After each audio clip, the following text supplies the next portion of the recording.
Inanunsyo ni Israeli Foreign Minister Gideon Sa'ar na pinuputol na ng Israel ang lahat ng pakikipag-ugnayan nito kay European Union Foreign Policy Chief Kaja Kallas dahil sa mga umunay pahayag nito laban sa Israel.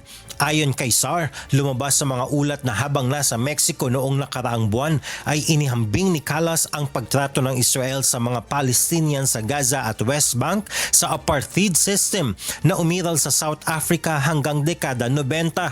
Ang apartheid ay sistemang ipinatupad noon sa South Africa na naghiwalay sa mga tao batay sa lahi at nagbigay ng mas malawak na karapatan sa mga puti kaysa sa mga itim na mamamayan.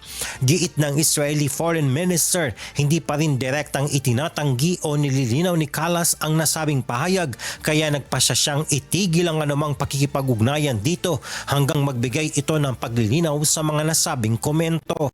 Matagal nang may tensyon sa pagitan ng Israel at European Union dahil sa digmaan sa Gaza at sa paglawak ng mga Israeli settlements sa occupied West Bank.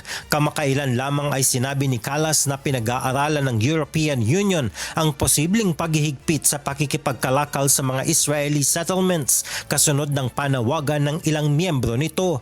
Nabanggit din niya na may mga bansa sa European Union na nagmumungkahi ng parusa laban kay Israeli National Security Minister Itamar Ben-Gvir, bagaman wala pa ring pagkakaisa ang lahat ng 27 miyembro ng bloc ukol dito. Bilang tugon sa pahayag ni Sa'ar, sinabi ni Kallas na nanaisin pa rin ng European Union na panatilihin ang maayos na ugnayan sa Israel at manatiling bukas sa pagpapatuloy ng dialogo. Muli rin niyang binigyang diin ang posisyon ng European Union na ang two-state solution o ang pagkakaroon ng magkahiwalay na estado para sa mga Israeli at Palestinian ang nakikita nilang paraan upang makamit ang pangmatagalang kapayapaan sa gitnang silangan. Samantala, hindi pa rin nagbibigay ng tiyak na sagot ang tanggapan ni Kallas kung totoo nga ba ang mga umano'y pahayag na iniuugnay sa kanya. Jovic Bermas, humahataw sa balita ngayon.